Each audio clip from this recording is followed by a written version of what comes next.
to Kings of Kimuras.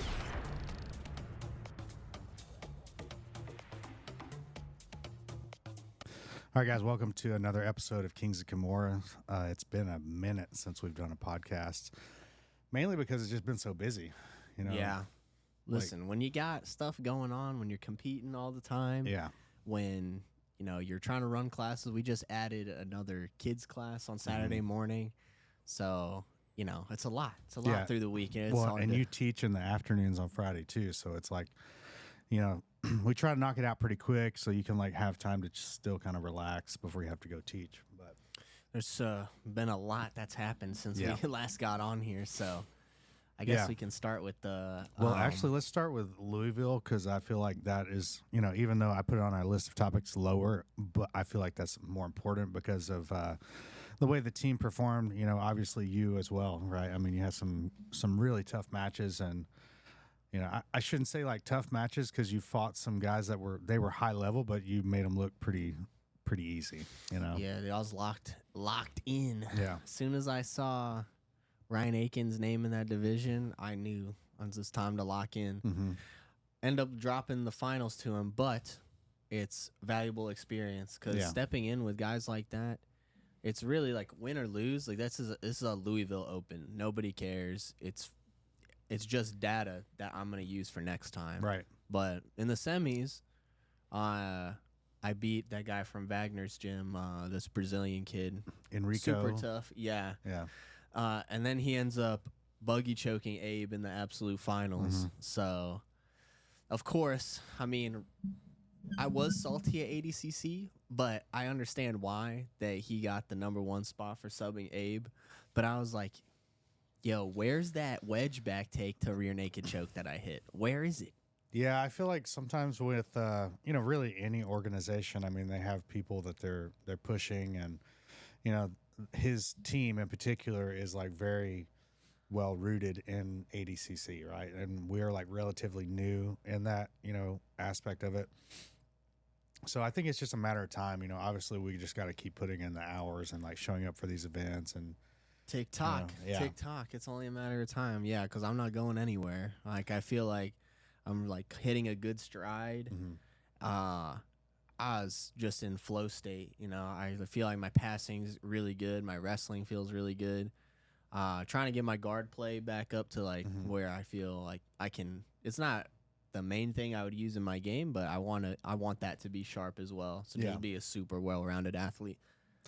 Yeah, I think another thing that really helps is obviously a social media presence. I think of teams like Pedigo that had a lot of push with flow, helping them kind of get their foot in the door. Obviously competitively they're a good team, but I think sometimes that's not just enough, and I've been playing around with the idea of one of our guys, newer guy Cameron, that shoots video of doing some documentary type stuff, small format, just to.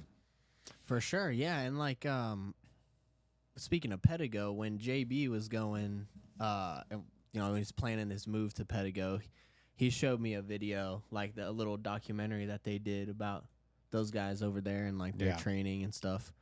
So, even though Flow might not repost it, you might not get love from these big organizations.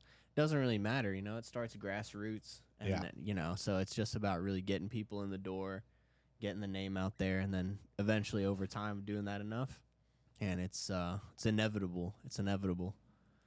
Also, we had Steven compete in there. Obviously he didn't win his brackets, but he performed really well. He had some tough matches, and some real scraps, dude, and some really good tech. And I told Steven too, it's win or lose, I couldn't care less. We're gonna still go and do the same things that we're gonna do. We're still gonna go out to eat and have fun here in Louisville, but the techniques that he showed and the big improvements in his game really came through. Mm-hmm.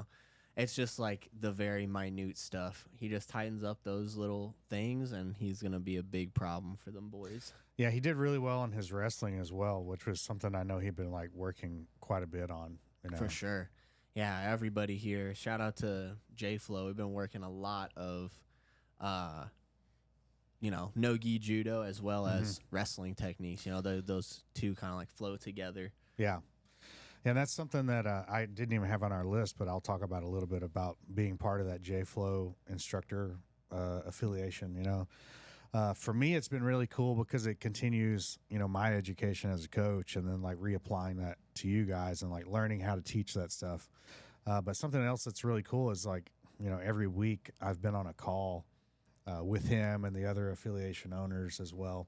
And we can kind of like spitball ideas about, where we're either having success or failures in teaching, and then like kind of get, direct feedback from him. So I don't really know if, maybe other associations do that, but like I've been part of a few associations in jiu-jitsu, and, every time you try to get something like that started, people are interested, but it like always kind of peters out, but I feel like he's doing a little bit better job because he's created like a whole network where, there's an app that all of us kind of log into, and we can see like people posting their techniques and, get direct response from him. So it's been very interesting. Yeah, dude, I've loved the stuff that like we had a coach's kind of only practice where we just sat and reviewed some of that stuff that JFLo was showing.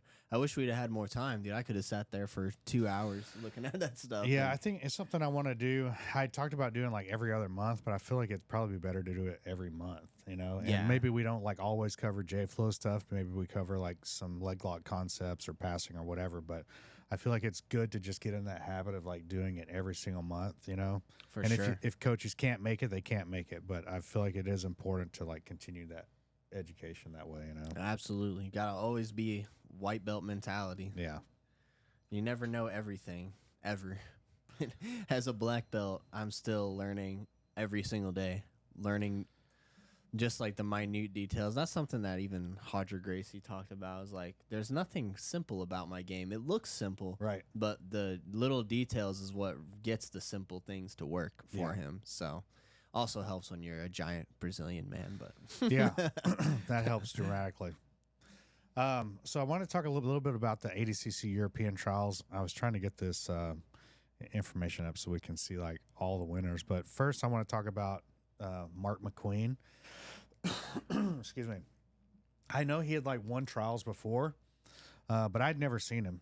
I mean, I'm not like big on the European jiu-jitsu scene. I'm trying to get more aware of it because obviously those guys are improving. Where I feel like he kind of like dominated was in the hand fight. He's a pretty small ultra heavyweight and as far as height goes. But I know he was like coming to New Wave and to Kingsway and training with like Big Dan and stuff. And the thing that I saw he had the most success was in the hand fighting and the snapping and working the angles, which, if I watch one thing, I learned one thing from ADCC Europe, it was the lack of threat of takedown. And the guys that implemented that of like, maybe not have like superb wrestling, but they had the ability to, impose a takedown or threaten with a takedown were the guys that won. Yeah, for sure. I noticed the same thing too. And Mark, his hand fighting looked really crisp, really sharp. Like both him and Declan, again, both winners, both heavy on the wrestling game, heavy on the collar ties, trying to take guys down, wear them out, submit them. I mean, for ADCC, that's like crucial, Yeah, there was only one guy that you talked about, Declan, obviously like amazing performance. He fought, was it Marcin in the final? Yep, submitted, took his back, rear naked choke. Just the strength difference, I feel like, is obviously his like technique and skill, but like you look at the amount of like times that he was able to outposition him because of like the strength difference, that's huge. Dude, freaking first-hand experience with that. Yeah. Dude, at that team tournament I did in Austin, that B team, I hadn't seen Declan in a while, so, I gave him a big hug, and we're in like this over-under. And I was like, all right, try to squeeze. Ready? Go. I try to squeeze him, and then he squeezes me back, and I like fold backwards like this. I'm like, okay, that's good. Yeah. You are still just as strong, probably stronger, honestly, than when we last grappled. So that's very concerning. The next one down was minus 88. That's Pavel Jaworski. And That kid is. he's very like a pretty much a pure leg locker, you know, and out of like, you know, all 5 people that won, I feel like he's the one that didn't implement any like top game, you know, so he would be like the one outlier. But that's a big thing that I see, and especially in like the Polish jiu-jitsu scene, is the attacking on leg locks. You know? Yeah, they're very, very efficient with it. Yeah. And like Pavel, he was doing some top position at trials. Like he's been trying to work more like that high body lock over under style body lock passing. But obviously, like you said, his game where he's gonna win high level matches is with his guard, for sure, and attacking the legs. Yeah, he's got a very, very unique style, and I think that's why guys struggle so much, is because people are just not used to seeing somebody with that kind of guard and that kind of like leg lock threat. Because some people have real bendy guards, but they're not very dangerous. You know, they're just very annoying. Well, he's annoying and he can finish you, so you gotta like be very cautious. Yeah. The next one is Magomed. I don't even know how to say the last name. He's from Russia. DZHARBAEV. Oh my god! Never mind. I thought maybe I could figure it out. Yeah. That's one of those I'm gonna have to put in like Google to do the pronunciation, you know, and then I probably still won't get it right. But he is a guy that, you know, obviously he's a jiu-jitsu black belt, but very high level wrestling. And you know, all throughout the day, I mean, he was doing very well of like countering everybody and then waiting till he gets to the overtime and then winning on that takedown. You know, it's the same game plan he implemented against Taza in the final. And if you watch that match, like he forced Taza, he didn't score a takedown, but he forced Taza to turtle like 2 or 3 times off of single legs. And his single leg comes so fast that you can't even do that like knee whip, you know, where you turn and limp leg out of it, because immediately he's like, as soon as he picks it up, he doesn't wait. You know, he's like already on the attack. Yeah. That's, again, high level wrestler. You know, their chain wrestling is going to be fire, so you can't even let them touch your leg, which is obviously very difficult for most jiu-jitsu guys to do because they haven't been taught proper down blocking, cross down blocking, like head hands defense. You know, because most guys stand so upright, you can't even get your head and your hands in a good position. This guy blows past your hands, now you're just screwed. You're just gonna get blasted. Yeah, most of the guys stood with like a square stance, which is like typical jiu-jitsu, easy to pull guard off of, right? And like get to your closed guard or get to leg lock attacks. There weren't too many people that took like a staggered stance, you know, like a traditional, you know, head down wrestling stance. And so he was able to like blow through guys, you know. I mean, when he would hit a takedown, it would like start on one side of the mat and finish on the other side of the mat. Yeah, very, very good. We'll see how he does, because some of those guys at 77 have just as good a grappling on the feet, and they're much more deadly on the ground when it gets there. So we'll see how he does. The minus 66 was Nikodem. He's from Poland, but he trains out of that Los Banditos, and they're out of England or somewhere, right? Yeah.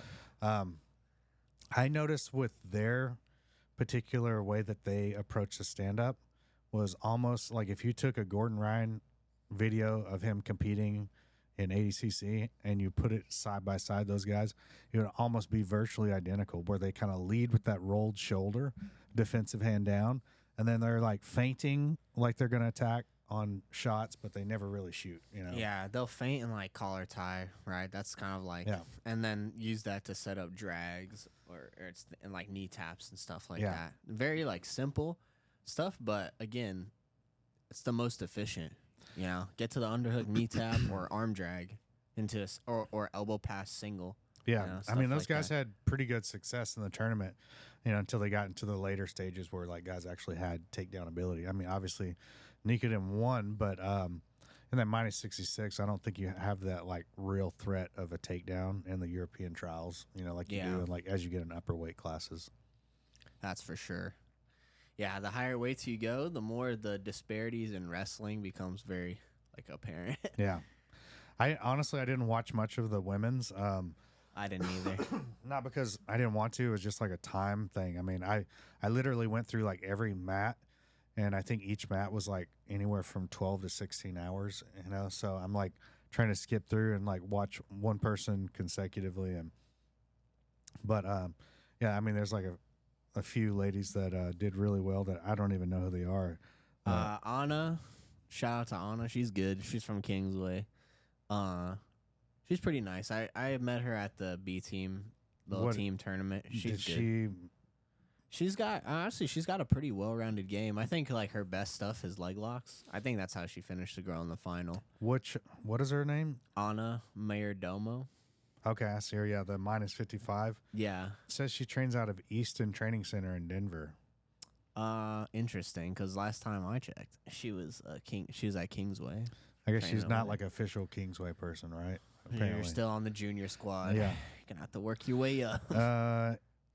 Injana Goodman from UK Grapple Collective won the -65. I didn't watch any of those matches. I'm sorry, yo. Yeah. We're making this look real bad. We don't know any of the I will women's watch matches. You compete at the Worlds, though. You know? Yeah. I will watch it then. Good luck. Jessica Tortilla. I'm probably saying that completely wrong. She's from Finland. That's kind of I don't think you'd have that name. Yeah, that's a crazy Finnish name. Yeah. I don't think I've ever seen the last name Tortilla. From Sigma Jiu Jitsu. All right. Yeah, I mean, all in all, it was like a pretty good event. You know, they put on a good show. It gave me like vibes of like 2017 trials in the U.S. where it was like in a gymnasium. Yeah. I mean, it seems like I do enjoy those shows, like the lack of, you know, I guess like pyrotechnics and, you know, just the general show, yeah. right? I mean, it's like an old school throwback. I think that's kind of what you're probably going to get on the next ADCC Worlds. It's going to be in Finland. And you're going to get that classic ADCC. Oh, no, it's going to be in Poland. Poland, yeah. So, you know, it's not going to be, I mean, maybe they have like the drummers from was it Metamoris? Yeah. Yeah, they ship in the drummers from Metamoris to drum or something. But nah, dude, no immigrants allowed in Poland. Get yeah. out. Yeah, I almost wonder how it's going to be because obviously there's going to be a lot of people traveling there to go watch that. But, you know, Poland is like anti-immigration. And maybe they're not so bad on like if you're just a visitor, but. Yeah. If you're trying to take up residence, get out. Get on out of here. Especially me. I could not. And I'm not even I'm Middle Eastern. I just look it. Let's see. We got the BJJ Ocean event. I don't know if many of you guys watched that stuff, but I watched it. It was pretty entertaining. They had 2 weight classes. It was like a -88 and a +88, I think is what it was. I think it was 80. Okay. But that's right. Same difference, pretty much.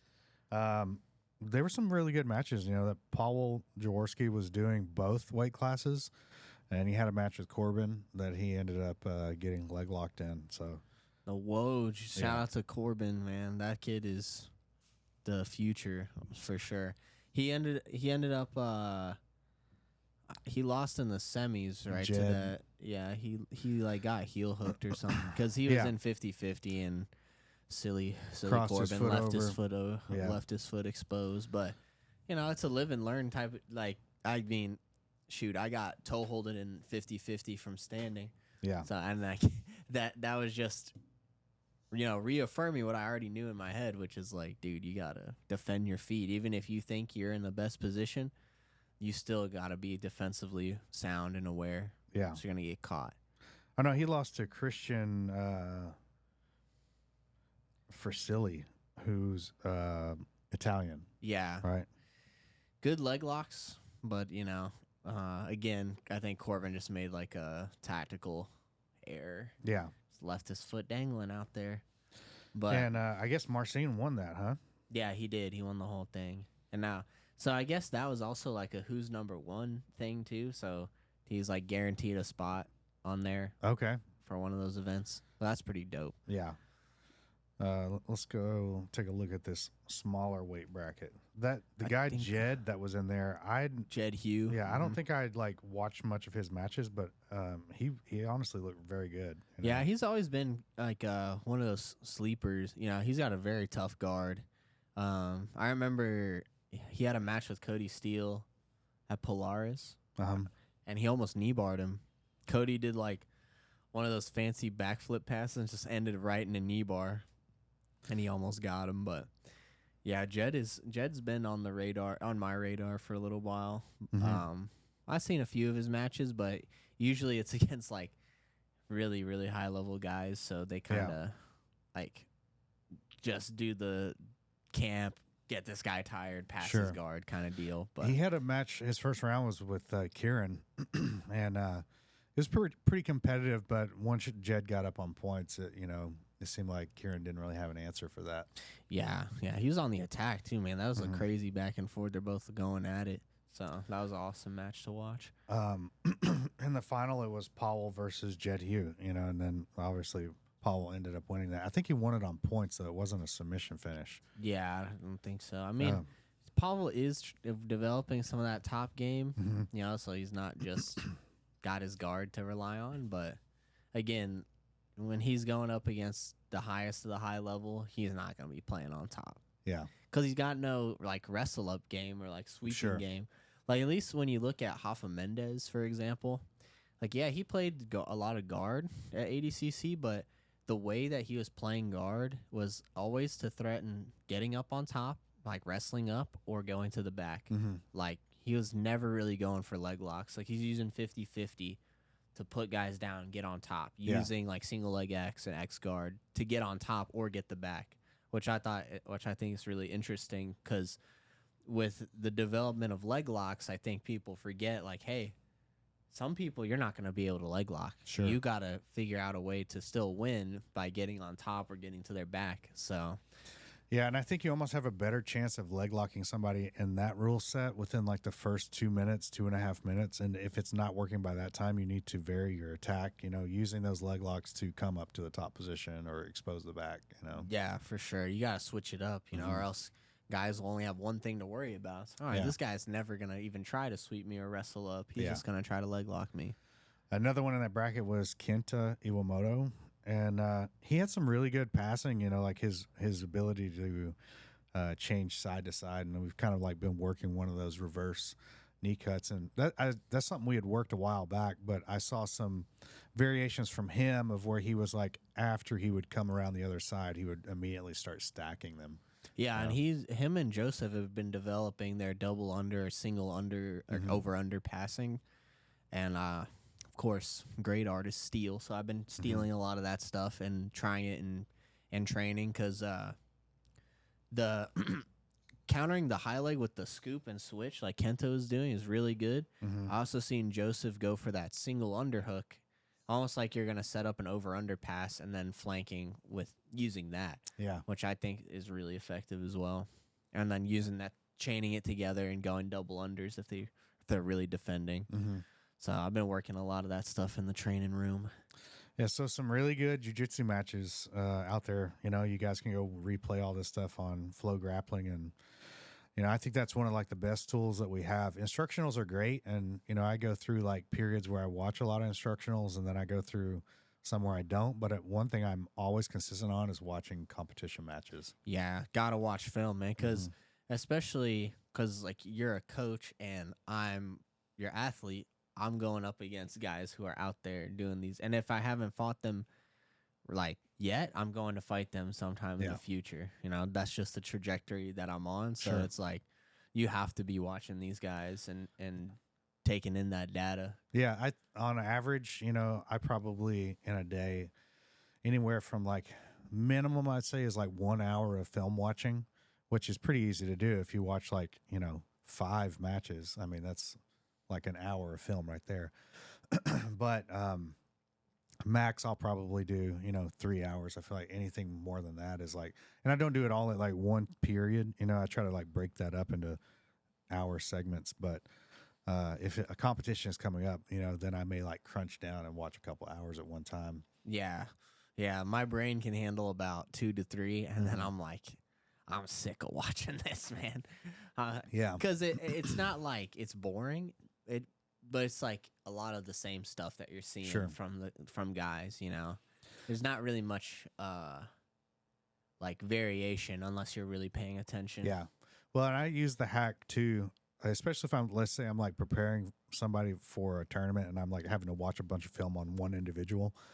I will watch those matches and I'll skip forward until like there's a score or I see something happen where like positions reversed or they've, shifted where they were at on the mat. And then I'll watch like the 15 to 30 seconds prior to that and then like up to the point of the score and then, make my notes. So I can kind of, in that instance, I can like shortcut a lot of film watching, and then some of them there's like nothing that happens. So if that is the case, like I sit there and watch the whole match because I'm like, okay, nobody scored, but this person won. So how did they end up winning the match? Yeah, for sure. Got to take all those things into account. Yeah. Well, this is for all the coaches out there. For your athlete's sake, watch film. Yeah, as a coach, you have to love watching film because if you don't love doing it, you're probably not going to do it. Yeah, absolutely. Yeah. And for me, Susan will like walk up sometimes, like I'm eating breakfast, and I'll have my phone up, like watching a technique, and then on the TV, I'm watching a match. She's like, dude, how are you doing both of these at once? I'm like, when that's slow, I watch this. Yeah. And when this is slow, yeah. Well, I just watch that anyway. Yeah. Well, do you have anything else you want to add? I mean, obviously you got sponsored, so you want to shout those guys out? Yeah, shout out to Butterfly X, man. You guys can kind of see. Well, let me move the mic. Yeah. They just sponsored me. I guess it has been. We haven't done one since they started sponsoring me. Yeah. Yeah, that team tournament I did over at B Team, they sponsored the team, and then the guy hit me up personally and was like, hey, do you have a sponsor? Like, this is what we can offer you, yada, yada. So shout out to them. They're the reason that I've made it to a lot of these ADCC Opens. I made it to Nationals because they helped cover the registration and stuff, and they sent me, obviously, a bunch of really cool, some custom gear, some stuff that you guys can buy as well. So do they give you like a code or something? Yeah, D Ramos BJJ, all caps at checkout, and you get 10% off. So, nice. And I think the pre-order just ended, but there's a really cool Squid Games kit coming out really soon. I think it should be the first orders should go out sometime in October. Nice. So just in time for Halloween. Yeah. And we also have our ADCC fundraiser that's something we're doing here in the gym that's helping you and a few other people, be able to cover your costs to go to trials. Yeah, man, that's the big one. Mm-hmm. So everything is just leading up to that. Yeah. Every competition, every round in the gym is with that in mind. So, and if you guys are interested in helping out with that, helping the fundraising, we are selling raffle tickets that are $20 a piece. There's some really cool items. You can check them out on our Facebook and our Instagram page. If you don't want to do that, you just want to make a donation, you can do that as well. Just reach out to one of the athletes. And then on, what is the date? October? The 25th? No, that's right. October 25th. Is it 25th or 26th?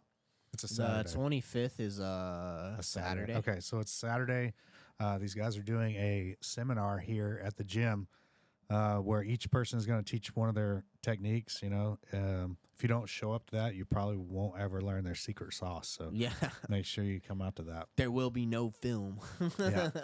Film yourself doing the move, not me. Well, if you don't have anything else to add, let's cut it and get out of here. Yeah, I'm hungry, dude. All right. Thank you, guys. And that's a wrap for today's Kings of Kimuras episode. Thanks for joining us on this epic journey. Remember to keep training, stay curious, and always be ready for the next adventure. Until next time, keep your guards up and your minds open.